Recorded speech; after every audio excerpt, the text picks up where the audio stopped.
कि भेड़ चाल या किसी के बहकावे में आकर युवा बाहर की तरफ जा रहा है। और बहुत से एग्जाम्पल हमने कोरोना के दौरान भी देखे और अभी भी रूस यूक्रेन युद्ध हुआ या जिस प्रकार से और भी देशों से हमारे पास रोज़ सोशल मीडिया पर वायरल हो रही है, अमेरिका के जंगल में कुछ साथी फंसे हैं।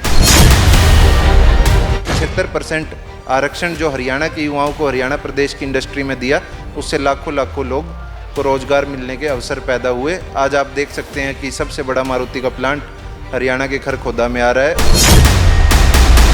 इस मामले में हरियाणा की स्थिति फिर भी औरों से बेहतर है। हरियाणा में आज भी सुबह उठकर 4 बजे देखेंगे तो हजारों की संख्या में गांव के युवा सड़क पर आपको रेस लगाते दिखेंगे, अखाड़ों में पहलवानी करते हुए दिखेंगे।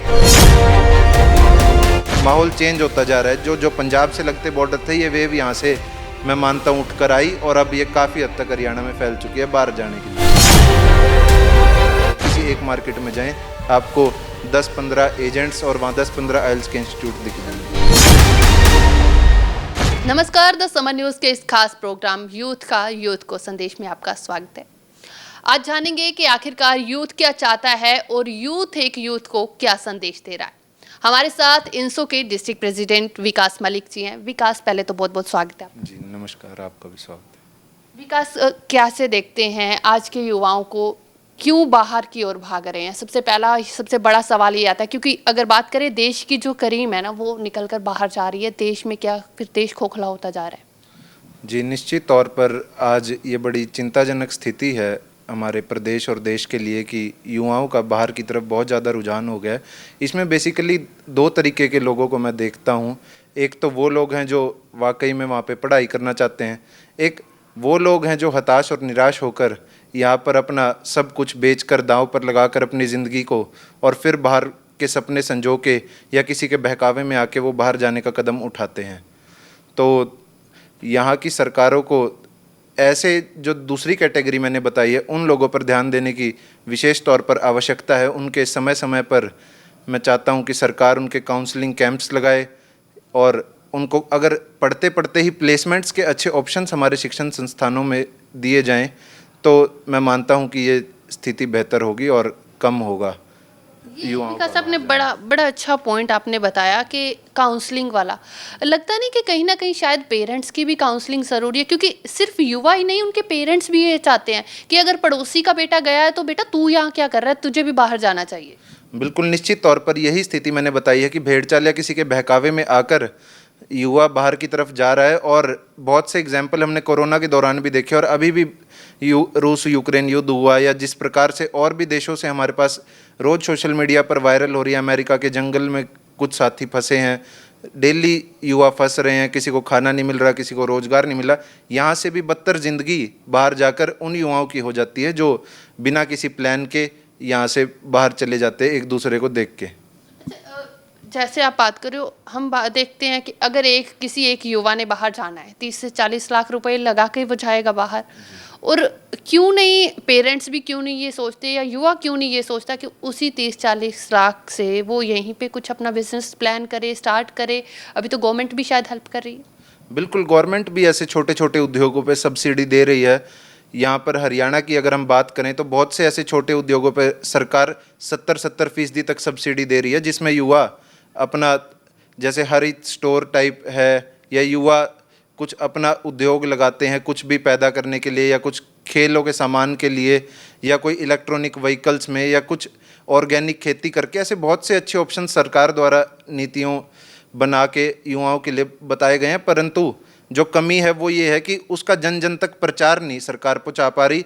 उसके समय समय पे कैंप्स लगाए जाएं, बताया जाए कि किस प्रकार से आप अपने देश में रहकर आगे बढ़ सकते हैं और कामयाब एक जीवन अपना कर सकते हैं, और हताश होकर बाहर जाने से युवाओं को इस प्रकार से रोका जा सकता है। बिकॉज आप भी एक युवा अध्यक्ष हो, आप बहुत सारे युवाओं के लिए एक आप प्रेरणा स्रोत हम कह सकते हैं। आपको देखकर बहुत लोगों ने बहुत कुछ सीखना है, तो आपका उन लोगों को क्या संदेश है? क्योंकि कहीं ना कहीं मुझे लगता है कि हम किसी और से एक्सपेक्ट करने से अच्छा है कि हम खुद वो पहलकदमी करें। देखिए, जिस छात्र इकाई जो हमारी पेरेंट पार्टी है जननायक जनता पार्टी, उसके जो युवा नेता हैं वो देश में सबसे युवा सांसद बने थे दुष्यंत चौटाला जी। फिलहाल वो देश के सबसे यंगेस्ट डिप्टी चीफ मिनिस्टर हैं।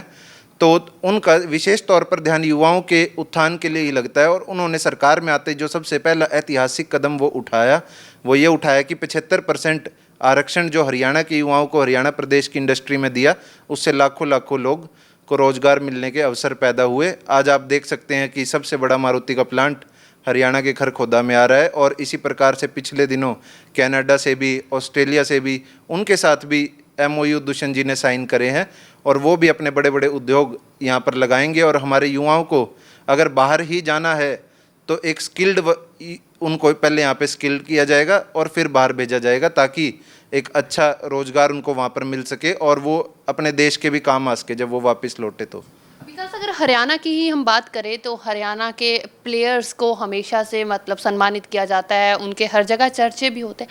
लेकिन अगर आज के समय में, आज की पीढ़ी की बात करें तो मुझे लगता है उतने खिलाड़ी नहीं निकलेंगे जितने के युवा जो बाहर जा रहे हैं। जी बिल्कुल, परंतु इस मामले में हरियाणा की स्थिति फिर भी औरों से बेहतर है। हरियाणा में आप आज भी सुबह उठकर 4 बजे देखेंगे तो हजारों की संख्या में गांव के युवा सड़क पर आपको रेस लगाते दिखेंगे, अखाड़ों में पहलवानी करते हुए दिखेंगे। तो ऐसी बात नहीं है कि हरियाणा सारा ही चला गया, परंतु माहौल चेंज होता जा रहा है। जो पंजाब से लगते बॉर्डर थे, ये वेव यहाँ से मैं मानता हूँ उठकर आई और अब ये काफ़ी हद तक हरियाणा में फैल चुकी है बाहर जाने के लिए।